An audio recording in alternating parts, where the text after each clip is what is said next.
আসসালামু আলাইকুম। আইটিউ পরিবার থেকে আপনাদেরকে স্বাগতম। গত ক্লাসে আমরা দেখছি কিভাবে একটা এমএস ওয়ার্ড ফাইল ওপেন করতে হয় এবং কিভাবে তা সেভ করতে হয়।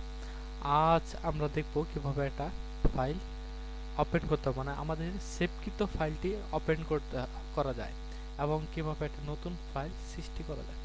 আমরা কেটে দেই। আমরা নতুন মাইক্রোসফট ওয়ার্ডে যাওয়ার জন্য প্রথমে স্টার্ট বারে যাব। প্রোগ্রামসে office Microsoft office Word 2007। Office 2007 যাওয়ার পরে আমরা দেখি, এই দেখেন যে এই যে বারটা, এইখানে কিছু অপশন আছে। এটা হচ্ছে কি মিনিমাম, আর এটা বড় করতে হলে এখানে ক্লিক করে এখানে ক্লিক করলাম মিনিমাম ম্যাক্সিমাম। মিনিমামটা হচ্ছে ছোট করে দেয় আর ম্যাক্সিমামটা হচ্ছে আকার একটু বড় থাকে, এই ফুল স্ক্রিন জুড়ে এটা বড় করার জন্য। আর ক্লোজ দিয়ে ফাইলটা আমরা কেটে দেই, এটা হচ্ছে ক্লোজ। তাহলে তাহলে এটা নাম কি মিনিমাম। এই যে দেখেন এখানে আমরা যদি মাউসটা ক্লিক করি এখানে মিনিমাইজ বা মিনিমাম, আর এখানে দেখেন রিস্টোর বা ম্যাক্সিমাম, আর এটা হচ্ছে ক্লোজ। দেখেন আমরা মাউসটা যখন রাখতেছি তখন সে তার নামটা প্রদর্শন করতেছে। এইখানে আমরা রাখার পরে এইখানে দেখেন যে এইখানে আছে কি সেভ। এটাও কিন্তু সেভ বা কন্ট্রোল এস দিলেও সেভ হয়। আচ্ছা, আমরা অফিস বাটনে যাই। যাওয়ার পরে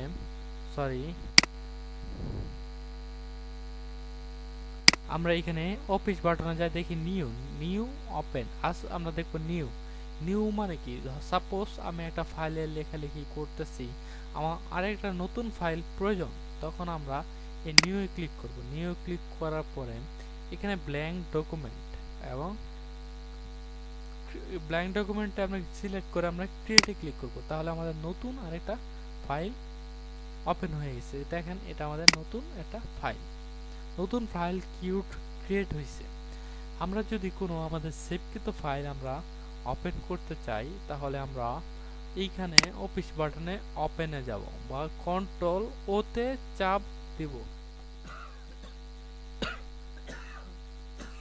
কি করব, আমরা ওপেনে যাব। ওপেনে যাওয়ার পরে আমরা যে ফাইলটা আমাদের ছিল ওটা কোথায় সেভ করা ছিল এবং কি নামে সেভ করা ছিল ওটা আমাদের খেয়াল রাখতে হবে।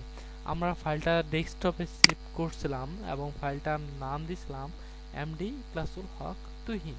আমরা এইভাবে নিচের দিকে সে দেখতে পারি যে এই যে দেখেন ফাইলটা এমডি ক্লাসুল হক তুহিন। আর যদি আমরা এটা না পারি তাহলে আমরা করব কি, এই যে ফাইল নেমের জায়গায় আমরা কি দেব, এখানে আমাদের নামটা দেব যে এমডি ডট ইক্লাসুল। দেখেন নামের এক দুটো অক্ষর দেওয়ার সাথে সাথে সে প্রদর্শন করতেছে আমাদের ফাইলটা কি নামে সেভ করা ছিল। আমরা এইখানে ফাইলটা সিলেক্ট করলাম। সিলেক্ট করার পরে আমরা ওপেনে ক্লিক করি। দেখেন আমরা এই ফাইলটা এই নামে সেভ করছিলাম এবং ফাইলের ভিতরে যা লেখা ছিল তা প্রদর্শন ছিল।